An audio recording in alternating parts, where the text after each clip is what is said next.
जब कोई लीडर आपकी नैया पार कराएगा, नहीं तो कोई नेता आके किसी मुल्क को नहीं बचाता है। मुल्क को बचाने के लिए हर घर का योगदान होता है, हर बंदे का योगदान होता है, क्योंकि हम किसी भी गवर्नमेंट के खिलाफ नहीं होते, हम उसकी नीतियों के खिलाफ होते हैं। तो करप्शन हमें अपने अंदर से ख़त्म करना होगा। अगर हम खुद ही अच्छे हो जाएंगे तो यकीन करिए हमारा भारत सोने की चिड़िया दोबारा बनेगा। टुच्ची सी कोई वो है चलाती है टिकटॉक, उसको बीजेपी ने अपना छोटा सा कार्यकर्ता बना लिया, तो उसने बहुत बड़े अधिकारी को आज हिसार में चप्पलों से धोया है। तो इनका ये हाल है, इनकी हरकतें ये चल रही हैं इस वक्त कि इनको ज़रा सी तमीज़ नहीं है कि ये कर क्या रहे हैं। तो मैं पहले ही कह रही थी, जैसे मैं अभी भी अब आई हूँ, लाइव पे आई हूँ, तो बहुत सारे भक्त आएंगे जो मेरा लाइव बाद में देखेंगे। वो बाद में जिस चीज़ की मैं बात करूँगी कहेंगे जा तू चाइना चली जा, जा तू नेपाल चली जा, जा तू पाकिस्तान चली जा, जा तू यहाँ चली जा।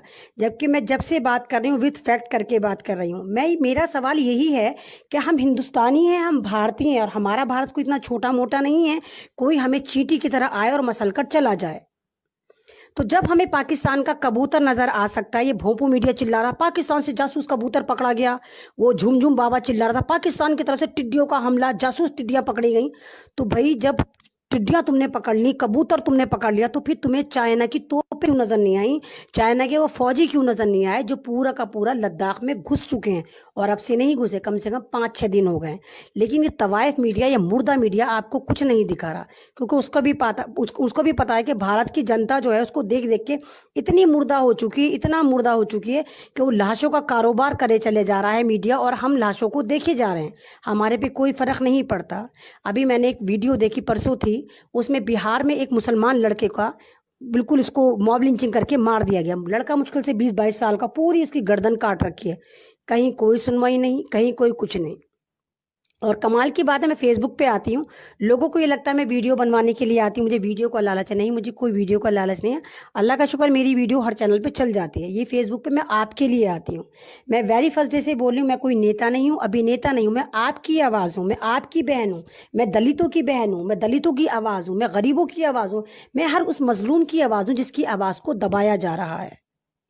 तो मैं जय भीम जय संविधान बोलती हूँ। लोगों के बड़े दर्द आते हैं, मेरी पोस्ट के नीचे भी कहते हैं तू जय भीम जय संविधान क्यों बोलती है भाई। तो इन जाहिलों को ये बताओ कि जय भीम का मतलब होता है, मैं कहती हूँ हमारे भीमराव अंबेडकर जिंदाबाद, उनकी जय, हम उनको नमन करते हैं। और जय संविधान यानी हम अपने कॉन्स्टिट्यूशन की इज्जत करते हैं, हम उसको जिंदा रखना चाहते हैं। इसलिए मैं जय भीम जय संविधान हमेशा बोलती हूँ और फिर सलाम भी करती हूँ। तो मैं वेरी फर्स्ट डे से यही कहती चले आ रही हूँ कि दलित समाज को जिस तरह दबाया जा रहा है, वो भी इंसान है, प्रोसेस ऑफ गॉड, जिस तरह वो आए हैं। ये तो नहीं है कि अगर मैं सैयद हूँ, सादात से हूँ, और जिस तरह ब्राह्मण उच्च कोटि के कहलाते हैं, उसी तरह मैं मुसलमानों में उच्च कोटि की मानी जाती हूँ।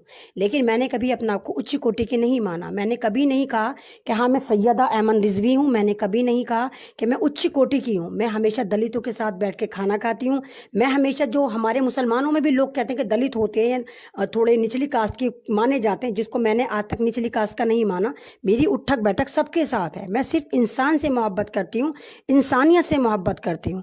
तो आप जिस तरह के भारत के हालात आप देख रहे हैं कि पूरा का पूरा, आप देखिए कि शायद तख्ता पलटने वाला है, अच्छे दिन सच में आने वाले हैं, क्योंकि इस चौकीदार ने हमें आके बर्बाद कर दिया। हमें नहीं मालूम वो पीएम केयर फंड का पैसा कहाँ गया, हमें नहीं मालूम 20 लाख करोड़ कहाँ गए, हमें नहीं मालूम कि वो डिजिटल भारत कौन सा था। अगर डिजिटल भारत यही था तो प्लीज़ मोदी जी हमारा 6 साल पुराना भारत आप लौटा दीजिए। हमें वही वाला भारत अच्छा लगता था जिसमें जो डिजिटल नहीं था, जिसमें हम बैलगाड़ी में सफ़र करते थे 6 साल पहले, जिसमें हमारे पास मोबाइल नहीं था, जिसमें हम लोग जो है कबूतरों से एसएमएस सर्कुलेट करते थे। तो प्लीज़ मोदी जी हमारा 2014 से पहले वाला भारत लौटा दीजिए। हमें ये वाला डिजिटल भारत नहीं चाहिए, क्योंकि इस वाले डिजिटल भारत में लोग मर रहे हैं। इस वाले डिजिटल भारत में आपके सारे नेता ट्यूटर खेल रहे हैं। इस वाले डिजिटल भारत में गरीब मजदूर आज भी भूख से सड़कों पर मर रहा है। आपके इस डिजिटल भारत में ट्रेनें अपना सा भटक भटक कर पता नहीं कहाँ कहाँ पहुँच रही हैं।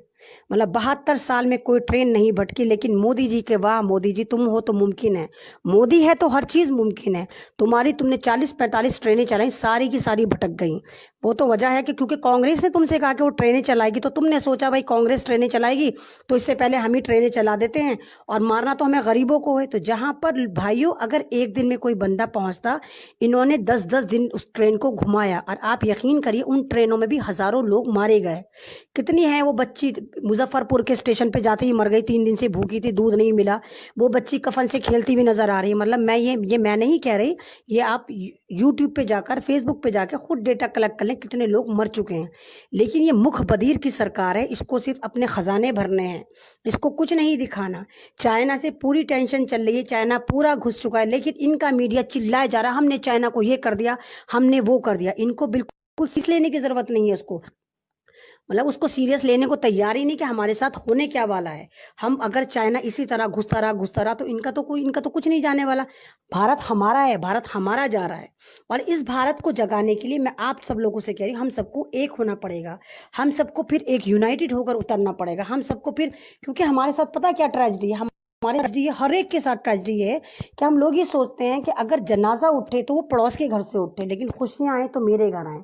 इसलिए लोग कुर्बानी देने को तैयार नहीं होते हैं। लोग ये सोचते हैं पड़ोसी मर जाए हम ना मरे। ये हमारी हुकूमत जो है वो बिल्कुल नरभक्षी हो चुकी है। हमारा जो जुडिशल है वो इनके हाथों गुलाम हो चुका है। जो जज ये कहता है कि FIR करी जाए रागिनी तिवारी पर और कपिल मिश्रा पर, उसका रातों रात ट्रांसफर हो जाता है। उससे कहा जाता है कि कल अगले दिन 12 बजे तुम्हें पंजाब में जाके ज्वाइनिंग करनी है। जो जज ये कहता है तड़ी पार, अमित शाह को तड़ी पार है और ये क्रिमिनल है और ये मुजरिम है, उस जज को कत्ल कर दिया जाता है। तो ये हाल है भारत के जुडिशल का। यही वजह है इन्होंने जुल्म कर करके लोगों की आवाज को दबाया है, लोगों की आवाज को बंद करा है। और ये शाहीन बाग से डर गए हैं, इसीलिए शाहीन बाग का टेरर मचा रखा है कि आज आप सुनिए शाहीन बाग में इन्होंने 144 लगा दिए।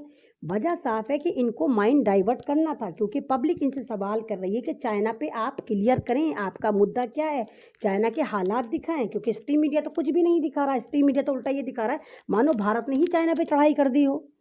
तो वो दिमाग डाइवर्ट करने के लिए इस मुर्दा मीडिया ने जो है वो शाहीन बाग को दिखाया कि देखो शाहीन बाग से जो है दोबारा प्रोटेस्ट स्टार्ट होने वाला है। और मोहरा प्यादा किसको यूज करा, वही दल्ला पिल्ला जो है टट्टू कपिल मिश्रा, उसको ट्विटर उससे ट्वीट करवाया और इन्हीं RS के IT सेल ने उसके ट्वीट को इतनी जल्दी ट्रेन में ला दिया कि वो ट्रेन में भी आ गया। और वो जबकि हमारा कॉन्स्टिट्यूशन हमें इजाजत देता है कि अगर हमारे पे जुल्म हो रहा हो या हमारे पे कोई भी हुकूमत जुल्म कर रही हो, उसकी नीतियां हमारे खिलाफ हो, तो हमें हक है कि हम सड़कों पर उतरें, हम अपने प्रोटेक्ट में प्रोटेस्ट करें, अपने ज़ात बचाने के लिए करें, हम अपने आप को बचाने के लिए करें और अपने बच्चों का फ्यूचर सिक्योर करने के लिए हमें प्रोटेस्ट करने का पूरा अधिकार हमारा भारतीय संविधान देता है। लेकिन आज तक ऐसा देखा नहीं गया। हम जब भी संविधान की बात करते हैं हमारी आवाज़ को दबा दिया जाता है, क्योंकि ये लोकतंत्र हम कहते हैं, लेकिन भाइयों ये लोकतंत्र नहीं रहा। जब से 2014 आया है ये ठोक तंत्र हो गया है कि जो भी लोकतंत्र की बात करेगा आप उसको ठोक देते हैं। तो ये बिल्कुल दादागिरी वाली बात चल रही है। और मैं अभी भी आप लोगों से कहूँगी, अगर हम लोग अवेयर नहीं हुए, अभी भी अगर हम लोग नहीं जागे तो बहुत देर हो जाएगी, फिर हमारे पास बचाने के लिए कुछ भी नहीं बचेगा। अभी भी हम सब कुछ ख़त्म कर चुके हैं, क्योंकि ये तो रोज़ किसी के भी घर में घुस जाते हैं, किसी को भी उठा के मॉब लिंचिंग कर देते हैं, किसी भी कम्युनिटी को टारगेट कर देते हैं, कभी मुसलमानों को मार रहे हैं, कभी दलितों को मार रहे हैं, और जो मजदूर सड़क पर भूखमरी से मर रहा है उसका ये मजाक उड़ा रहे हैं ट्विटर पर जाकर। इनके ही नेता कह रहे हैं वाह ज्योति कुमारी तूने 1500 किलोमीटर साइकिल चला ली, चलो हम तुम्हें साइकिल ओलंपिक में लेंगे, साइकिल में इसमें लेंगे।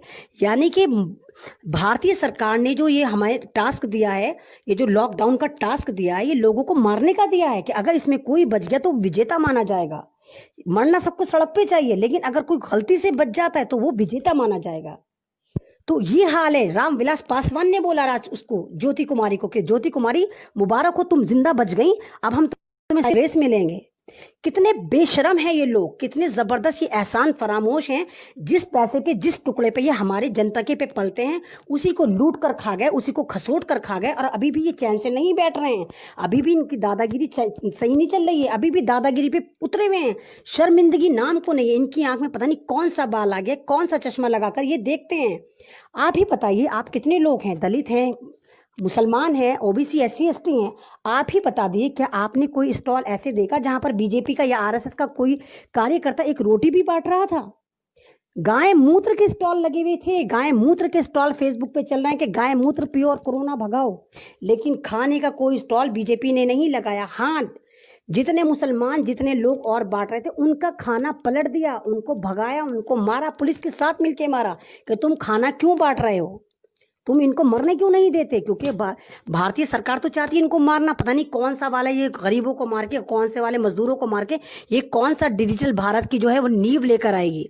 और मैं उन सब किसानों से कहती हूँ जो मुझे सुन रहे हैं, जितने भी भारत के किसान हैं, खबरदार जो आपने अपना माल इन खव्वों को बेचा होगा, आप अपना माल अपने बिहाफ पर सेल करिए। आप जो 54-58 किलो के टमाटर बेचते हैं, 54-58 किलो के आलू बेचते हैं, और आप ही के ये आलू बेच बेच के ये धन्ना सेठ बन जाते हैं, तो आप अपना कारोबार खुद करिए, आप उसे खुद प्रिजर्व करिए, खुद करके अपना कुछ करिए और अपना खुद दीजिए। आप इनको मत कि इनको औकात याद दिला दीजिए। गेहूं का रेट बढ़ा दीजिए, जैसे इन्होंने बढ़ा रखा ना आटे का रेट, आप गेहूं का रेट बढ़ा दीजिए, इनकी खुद औकात में आ जाएंगे। क्योंकि खाएंगे तो ये अन्न ही। अगर आप इनको अन्न देना बंद कर देंगे, ये नोट तो खा के नहीं मरेंगे, कुछ ना कुछ तो खाएंगे ना।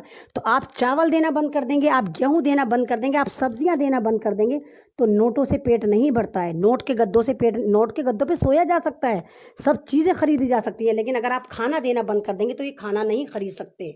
जैसा कि आप देखिए, कल अमेरिका ने कहा कि चाइना की फ्लाइट पे बैन कर दिया कि अमेरिका में चाइना की फ्लाइट नहीं आएंगी। चाइना ने इंस्टेंटली उस पर स्टेप लिया और क्या कहा, जितना भी अमेरिका से कारोबार था वो फौरन के फौरन क्लोज कर दिया। आपको मालूम है अमेरिका को कितनी चपत लगी? 32 बिलियन सूत, कपास, मकई वगैरह वहां से अमेरिका से चाइना आता था, वो सारे के सारे ऑर्डर कैंसिल कर दिए। इसको कहते हैं देशभक्ति, इसको कहते हैं देश के लिए काम करना। और अमेरिका की मैं आपको बात बताऊं, बिल जैसा यहाँ पर झुटलर बैठा हुआ है हमारा चाय वाला, ऐसे यहाँ पर ट्रम्प झुटलर है, वो भी बकवासे हाँकता है, चवन्नी का कुछ नहीं करता। उसने अपनी फौज को ऑर्डर दिया कि पब्लिक पे अंधाधुंध गोलियां चला दो, सेना को दिया। वहां की सेना और पब्लिक ने साफ मना कर दिया, ना तो हम गोली चलाएंगे, ना हम बंदूक चलाएंगे, ना हम पब्लिक को मारेंगे, क्योंकि ये अमेरिकन पब्लिक है, ये हमारे भाई हैं। तो इसको इंसानियत कहते हैं। तो मैं आप सब लोगों से यही कहूंगी कि आप सब लोग यूनाइटेड हो जाएं, जो आप चावलों की तरह बिखरे हुए हैं, और कोई भी नेता आपको आके नहीं बचाएगा, क्योंकि ये करप्शन आपको अपने अंदर से ख़त्म करना पड़ेगा, आपको अपने घरों से सही करना पड़ेगा, आपको अपने घरों को मजबूत करना पड़ेगा। जब कोई लीडर आपकी नैया पार कराएगा, नहीं तो कोई नेता आके किसी मुल्क को नहीं बचाता है। मुल्क को बचाने के लिए हर घर का योगदान होता है, हर बंदे का योगदान होता है, क्योंकि हम किसी भी गवर्नमेंट के खिलाफ नहीं होते, हम उसकी नीतियों के खिलाफ होते हैं। तो करप्शन हमें अपने अंदर से ख़त्म करना होगा। अगर हम खुद ही अच्छे हो जाएंगे तो यकीन करिए हमारा भारत सोने की चिड़िया दोबारा बनेगा। तो मैं लास्ट में यही कहूँगी कि ये खामोश मिजाजी हमें जीने नहीं देगी। इस दौर में जीना है तो कोहराम मचा दो। शुक्रिया।